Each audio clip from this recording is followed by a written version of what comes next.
The fluorescent lights of the courtroom hum, a low counterpoint to the frantic drumming of my heart. I shifted in the hard wooden chair, the cheap fabric of my suit scratching against my skin. My hand, gnarled and spotted with age, gripped the worn handle of my cane. Mr. Thompson, the judge's voice, amplified by the courtroom's acoustics, cut through the hushed whispers. "Are you ready to proceed?" Ready? How could I be ready? How could any father be ready to face his own daughter in a court of law? "Yes, Your Honor, I manage." My voice raspy, a testament to years of swallowed words and unspoken resentments. This courtroom, this sterile, impersonal space, was a far cry from the sun-drenched garden where I had envisioned walking my daughter down the aisle. A wedding day betrayal, a father's journey from heartbreak to resilience.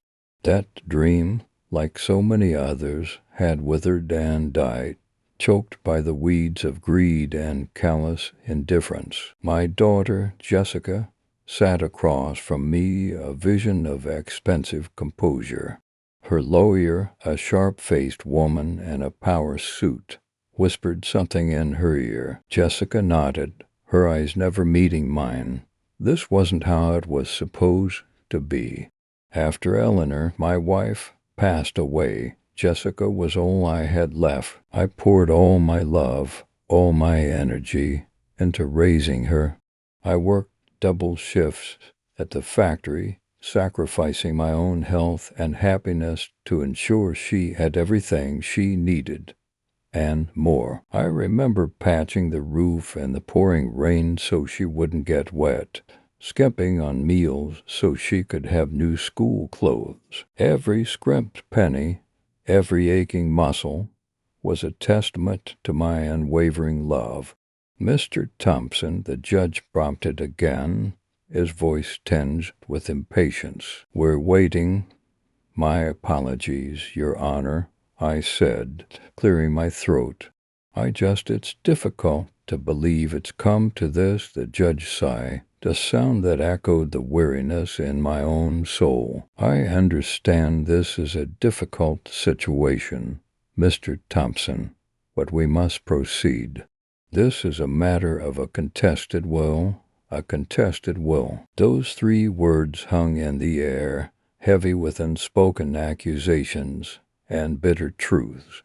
My own brother, Frank, had passed away a few months ago, leaving behind a substantial estate. Frank, a bachelor with no children, had always been close to Jessica. He doted on her, showered her with gifts, indulged her every whim. I never begrudged him that. I was just happy Jessica had someone else who loved her. But then came the wedding, a lavish affair, a spectacle of extravagance. Jessica, radiant in a designer gown, and her fiancé, the scion of a wealthy family, exchanged vows amidst a sea of champagne flutes and flashing cameras. The father who had raised her, who had sacrificed everything for her, was relegated to a back table, a silent observer, my own daughter's celebration. "Dad," Jessica had said, her voice tight with barely concealed irritation, when I'd questioned her about the seating arrangements, "it's just complicated." "You wouldn't understand." "Understand what?" I'd asked, my heart sinking. "Understand that I'm not good enough to sit with her new family." She looked away, her cheeks flushed. "It's not like that," she mumbled, but her eyes betrayed her. It was exactly like that. The humiliation burned, a searing brand on my soul. Later, during the reception, as I watched Jessica twirling on the dance floor with her new husband, I overheard a snippet of conversation that chilled me to the bone. "Did you see the old man?" Melissa, my daughter-in-law, sneered to a group of her friends. "Can you believe Jessica's father is a factory worker?" So embarrassing, they tittered, their laughter like shards of glass piercing my heart. That was the moment something inside me snapped. The years of sacrifice, the unwavering love, the quiet pride I'd felt in my daughter, it all crumbled into dust. I felt a cold, hard knot forming in my stomach, a knot of resolve. I would not be ignored. I would not be dismissed. I would not be forgotten. And then Frank's will. Frank, who had witnessed my humiliation, who had seen the callous indifference with which Jessica and her new family treated me. Frank, who, in a final act of quiet defiance, had left his entire estate to me. The courtroom buzzed with whispers as the lawyer read the will aloud. Jessica's face, a mask of shock, disbelief, was a sight I will cherish forever. Her husband's jaw clenched. His eyes narrowed. Melissa's carefully crafted composure cracked, revealing a glimpse of the venomous resentment simmering beneath the surface. Objection.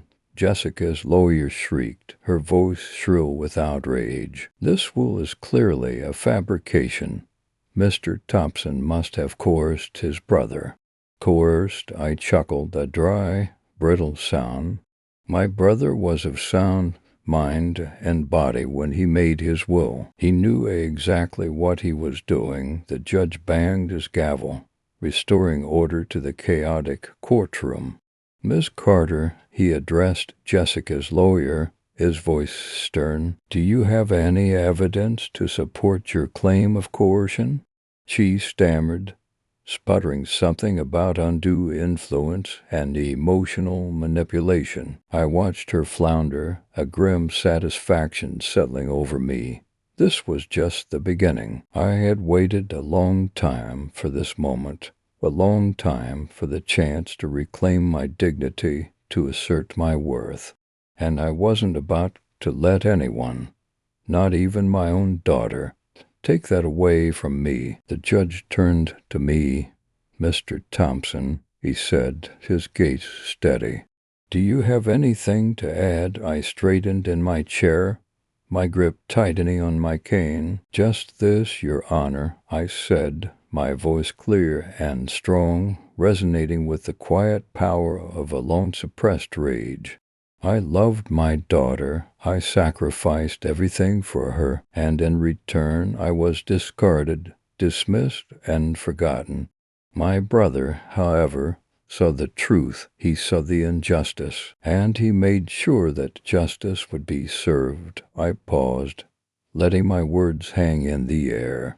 Then I looked directly at Jessica, my eyes meeting hers for the first time since this ordeal began. This isn't about the money, Jessica, I said, my voice softening, tinged with a sadness that ran deeper than any anger.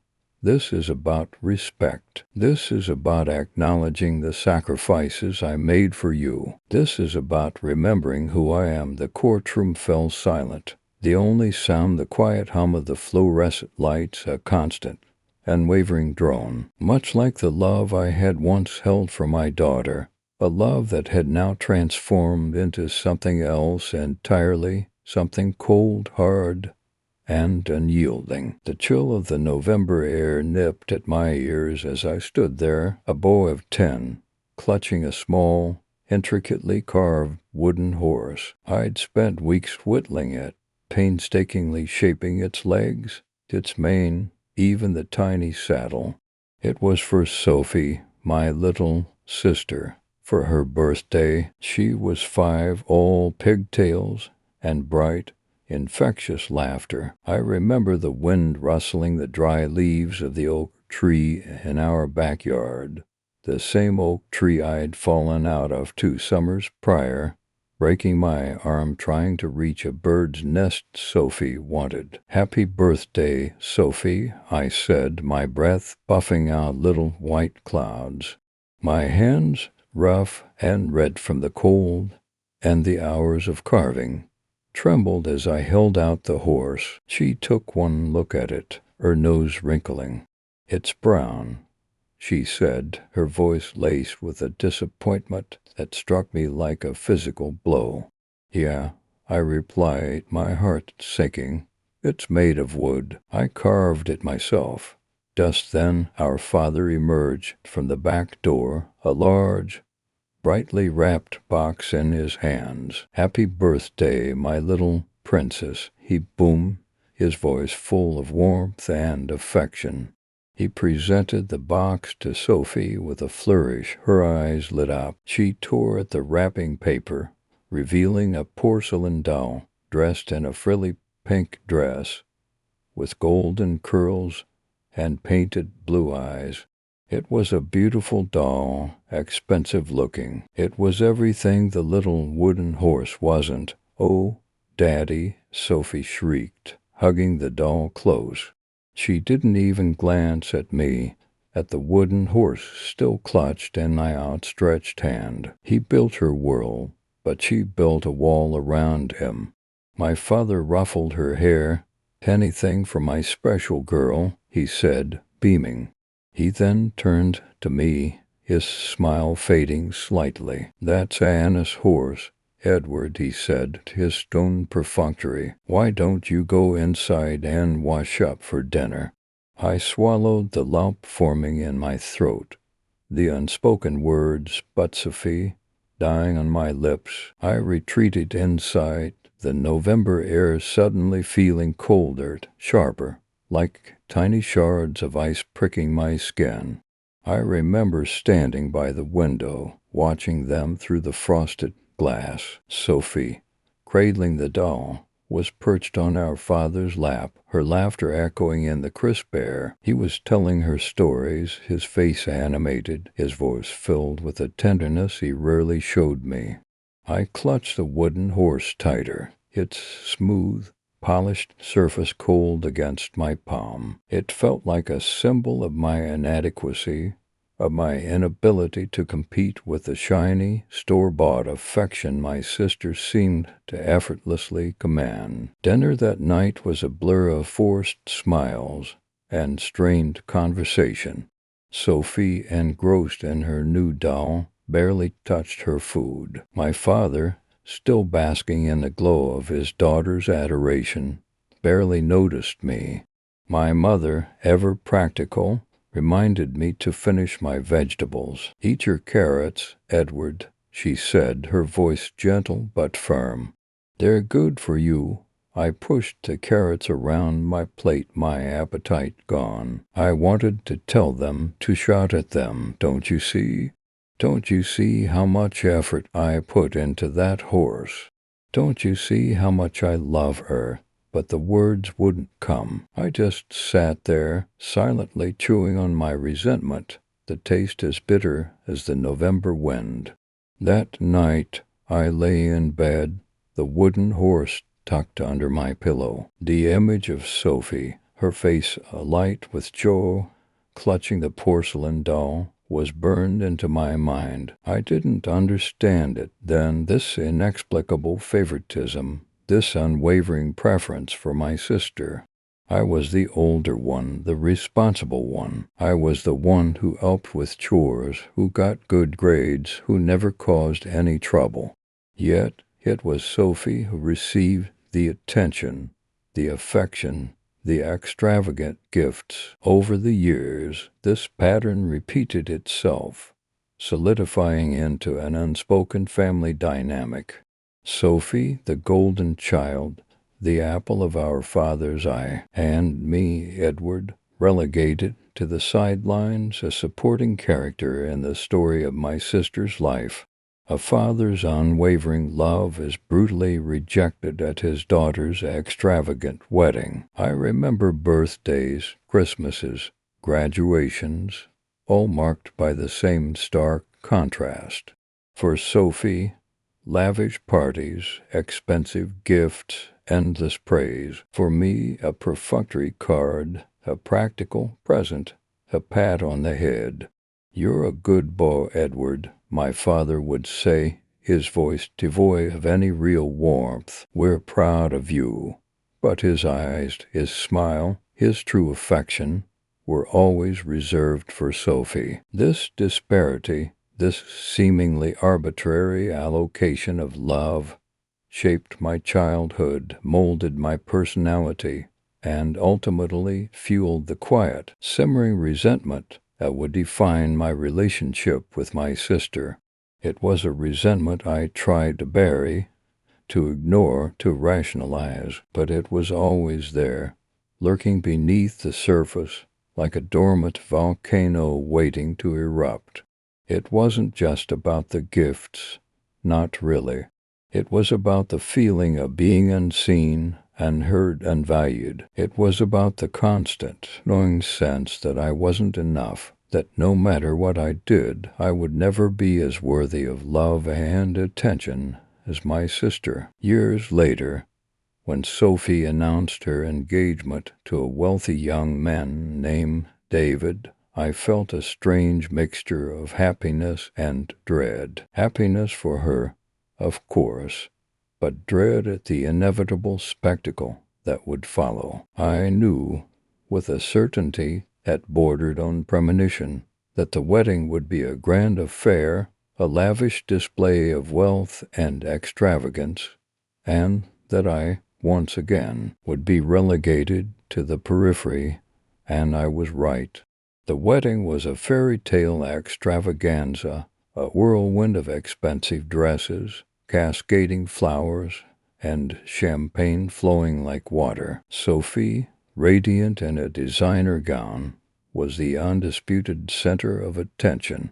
My father, beaming with pride, spared no expense to ensure his princess had the perfect day. I stood there, watching the festivities unfold, feeling like a ghost in my own family. The lavish display of wealth, the ostentatious celebration of my sister's happiness, only served to amplify my own sense of emptiness. I was a stranger in this world, a world built on my father's hard work, a world I had helped create, yet a world from which I was now excluded. The words that shattered a father's heart echoed in my ears. I remember approaching Sophie, wanting to offer my congratulations, wanting to connect with her, to bridge the chasm that had always existed between us. "Sophie," I said, my voice barely above a whisper, "you look beautiful." She turned to me, her eyes sparkling, her face flushed with happiness. "Thank you, Edward," she replied, her voice bright and cheerful. Then she turned back to her fiancé, her attention already diverted, her focus already shifted to the brighter, shinier object. It was then, in that moment of casual dismissal, that I knew. The years of favoritism, the subtle slights, the unspoken resentment, it all coalesced into a single, unwavering resolve. I would no longer be the silent, overlooked brother. I would no longer accept the scraps of affection thrown my way. I would carve my own path, build my own future, a future where I, Edward Thompson, would finally take center stage. Sacrifices ignored, a father's love turns into a quiet, powerful revenge. The crisp autumn air nipped at my cheeks as I adjusted my tie.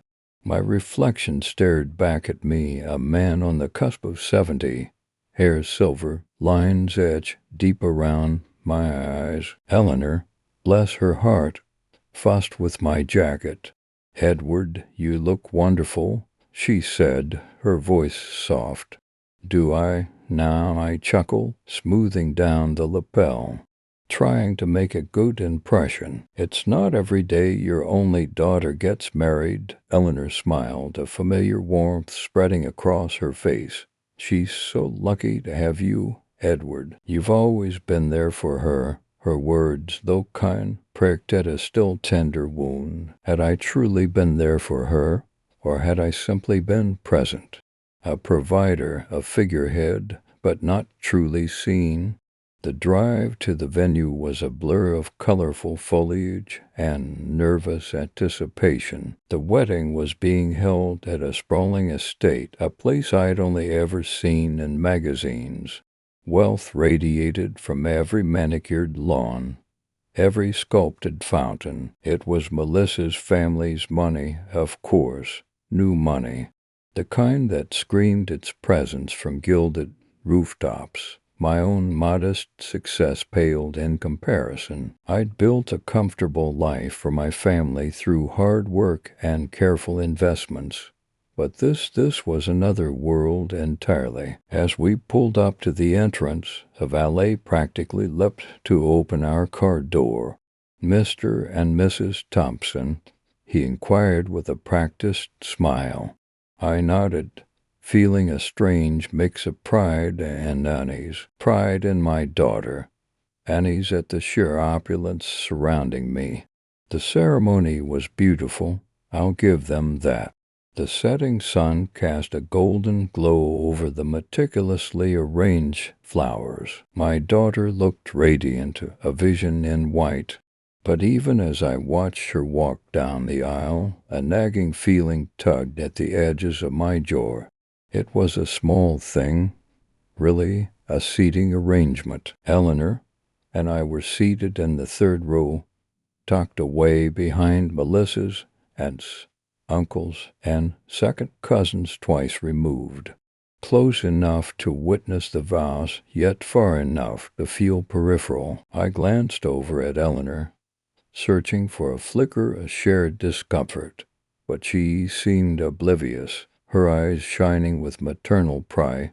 Perhaps I was being overly sensitive. Perhaps this was simply the way of things. The father of the bride relegated to the sidelines.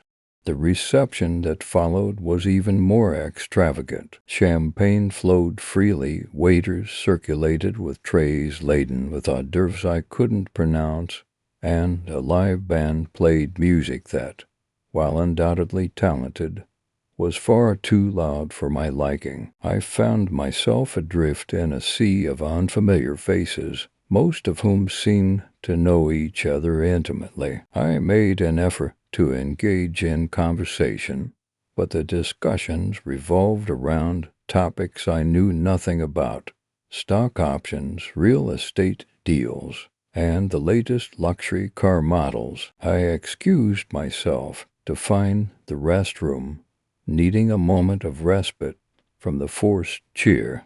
As I splashed cold water on my face, I overheard a snippet of conversation from just outside the door. It was Melissa and her new husband, their voices muffled but distinct. "Honestly, I'm so glad that's over with," Melissa said, a hint of exasperation in her tone. "I thought Dad would never stop with the sentimental speeches. It was so embarrassing." "Yeah, well, you know how he gets," her husband replied, "always trying to be the center of attention." My heart sank. Sentimental speeches. I hadn't made a single speech. Had they mistaken me for someone else, or had they simply not wanted me to speak? Had they deliberately excluded me? I returned to the reception, the weight of their words settling heavy in my chest. The music seemed louder now, the laughter more grating. I found Eleanor and pleaded a sudden headache, a desperate need for fresh air. She looked concerned, but didn't argue. As we drove away, the opulent estate shrinking in the rearview mirror, I felt a profound sense of disillusionment. Sacrifices ignored, a father's love turns into a quiet, powerful revenge. I had worked tirelessly to provide for my daughter, to give her the life she deserved, and this was how I was repaid: with indifference, with embarrassment. I didn't say a word to Eleanor on the drive home. I simply stared out the window, the passing street lights blurring into streaks of light. In the silence, a seed of resolve began to take root. It wasn't anger, not exactly. It was something colder, something more calculated. A plan began to form, a slow, deliberate strategy born not of spite, but of a deep, abiding sense of injustice. They may have thought they could dismiss me, relegate me to the sidelines, But they were wrong. They had underestimated me, and they would soon learn that a father's love, when scorned, can transform into something far more potent than mere affection. The ornate wrought iron gates of the estate loom before me, a stark contrast to the modest sedan I'd driven. Sunlight glinted off the polished chrome of a fleet of luxury cars parked along the drive: Bentleys, Rolls-Royces, even a vintage Aston Martin. My stomach churned. Each gleaming vehicle felt like a slap in the face, a symbol of the world my daughter now inhabited, a world I was clearly no longer a part of. Eleanor, my dear wife, squeezed my hand. "It'll be all right, Edward, I doubt it," I muttered, adjusting my tie. The knot felt like a noose. This wasn't how I'd envisioned my daughter's wedding. Not at all. We pulled up to the valet stand. A young man, barely old enough to shave, approached with a condescending smile. "Welcome to Chateau de l'Orangerie, sir. Will you be requiring valet service?" He eyed my car with thinly veiled disdain. "Yes, please," I said, trying to maintain a neutral tone. My daughter, Melissa, had chosen this extravagant French-inspired chateau for her nuptials. Chateau de l'Orangerie, it sounded more like a wine label than a wedding venue. The sacrifices ignored, the father's love turns into a quiet, powerful revenge, I thought bitterly. I handed the valet the keys, resisting the urge to snatch them back and drive away. Eleanor patted my arm. "Let's just get this over with." Her voice held a weariness that mirrored my own. We stepped into the opulent ballroom. Crystal chandeliers glittered like captured starlight. The air was thick with the scent of expensive perfume and the murmur of polite conversation. I felt like an intruder in a world of shimmering surfaces and shallow smiles. Guests, dressed in their finest attire, glanced at us with detached curiosity. I could feel their silent judgment.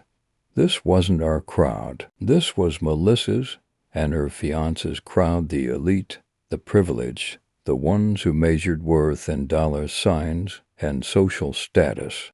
"Where's Melissa?" I asked Eleanor, scanning the room. "Probably getting ready," she replied, her gaze sweeping across the sea of faces.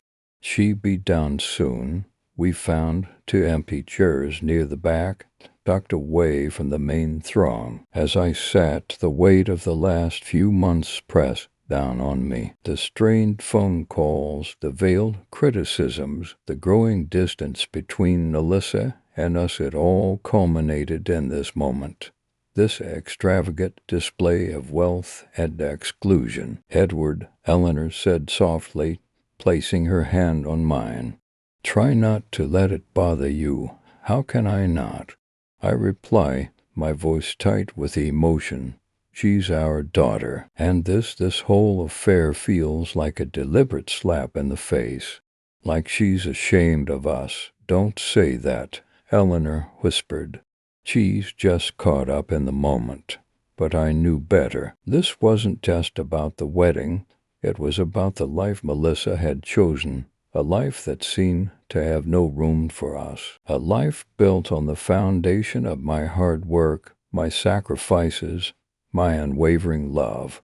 A life she now treated as if it were entirely her own making. The ceremony began. The music swelled, the guests rose, and all eyes turned to the entrance. But as Melissa, radiant in her designer gown, walked down the aisle, my gaze drifted to a figure seated in the front row, a man I hadn't seen in years, a man I had almost forgotten. My heart pounded. It couldn't be, but it was. Charles Blackwood, my former business partner, the man who had swindled me out of my company, leaving me financially ruined and emotionally devastated. He sat there, impeccably dressed, a smug smile playing on his lips. He was the father of the groom. The irony wasn't lost on me. My daughter, the one I'd poured my heart and soul into, was marrying into the family of the man who had destroyed me. It was a cruel twist of fate, a final blow in a long series of betrayals. "Eleanor," I whispered, my voice barely audible. "Look." She followed my gaze.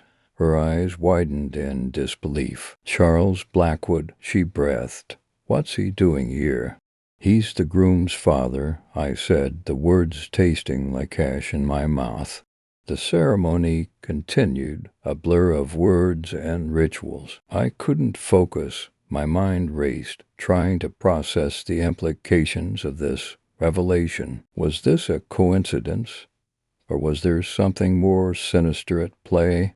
As the newlyweds exchanged vows, I felt a surge of anger, a burning resentment that threatened to consume me. But beneath the anger, a flicker of resolve began to grow. This wasn't over, not by a long shot. I had been humiliated, betrayed, and discarded. But I wasn't broken. I would not be silenced. I would have my revenge. After the ceremony, I excused myself and slipped away from the boisterous reception. I needed a moment to think, to strategize. I found a quiet corner of the garden, away from the prying eyes and celebratory chatter. I pulled out my phone and dialed a number I hadn't used in years. "Hello, David, it's Edward Thompson. I need your help." David was a private investigator, an old friend from my days in the business world. He had helped me navigate the messy aftermath of Charles's betrayal years ago. Now I needed his expertise once more. "Edward, it's been a while. What can I do for you?" His voice was gruff but tinged with a hint of concern. "I need you to dig into something for me," I said, my voice low. "I need information on Charles Blackwood and his son, especially their financial dealings." "Blackwood, huh?" David's voice hardened. "That name rings a bell. What kind of information are you looking for?" I took a deep breath. "I need something I can use against them," I said, my voice laced with a quiet determination. "Something that will expose their true nature. Something that will make them pay." There was a moment of silence on the other end of the line. Then David said, "I understand. Consider it done." I hung up the phone and returned to the reception. The music was louder now, the atmosphere more frenetic. I found Eleanor sitting alone at a table, nursing a glass of champagne. "Everything all right?" she asked, her eyes filled with worrying. "Better than all right," I replied, a faint smile playing on my lips. "Things are about to get interesting." I sat down beside her and took her hand. "I have a surprise for Melissa and her new family, a wedding gift they won't soon forget." The courtroom air hung thick and heavy, a suffocating blend of anticipation and stale coffee. My knuckles, white against the worn wood of the witness stand, heard the tension coiling in my gut. Judge Mallory's gaze, sharp and unwavering, swept over the room, settling finally on me. "Mr. Thompson," she began, her voice echoing in the hushed chamber, "do you have any further evidence to present before we hear closing arguments?" I took a slow, deliberate breath, the oxygen a welcome balm against the tightness in my chest. "Yes, Your Honor," I replied, my voice steady despite the tremor in my hands. This was it, the culmination of months of planning, of meticulously gathering the pieces of my shattered heart and forging them into a weapon of quiet, powerful revenge. Sacrifices ignored, a father's love turns into exactly this. From my briefcase, I withdrew a single, unassuming envelope. It was slightly yellowed with age, the ink on the address faded but legible. My heart pounded against my ribs, a drumbeat against the silence of the courtroom. "This, Your Honor," I said, holding the envelope aloft, "is a letter." Melissa shifted uncomfortably in her seat beside my son, her perfectly manicured fingers twisting in her lap. Her usual composure, the mask of icy indifference she worn throughout the proceedings, seemed to crack ever so slightly. I allowed myself a small inward smile. "A letter," Judge Mallory echoed, her brow furrowed. "And the relevance of this letter is—" "This letter, Your Honor," I repeated, my gaze fixed on Melissa, "explains everything." The courtroom buzzed with hushed whispers. My son, oblivious as ever, leaned over and whispered something to Melissa, his hand resting reassuringly on her arm. The sight, once a source of comfort and pride, now sent a sharp pang of betrayal through me. I carefully opened the envelope, and folding the brittle paper within, the words written in my own hand decades ago swam before my eyes. A lifetime of memories, of sacrifices made and love betrayed, flooded back with the force of a tidal wave. "This letter," I began, my voice trembling slightly now, not with fear, but with the weight of unspoken words finally finding their release, "is addressed to my daughter." Written shortly after her birth, a gasp rippled through the courtroom. Melissa's face, now devoid of all color, was a stark contrast to the vibrant crimson of her designer's suit. I cleared my throat and began to read. "My dearest daughter," I recited, the words echoing the love and hope I'd felt all those years ago. "On this day, the day of your birth, I promise to dedicate my life to your happiness. I will work tirelessly. I will sacrifice everything to ensure you have a life filled with joy and opportunity." I paused, my gaze sweeping over the faces in the courtroom, finally resting on Melissa. "This letter," I continued, "is a testament to a father's unwavering love, a love that was brutally rejected at his daughter's extravagant wedding."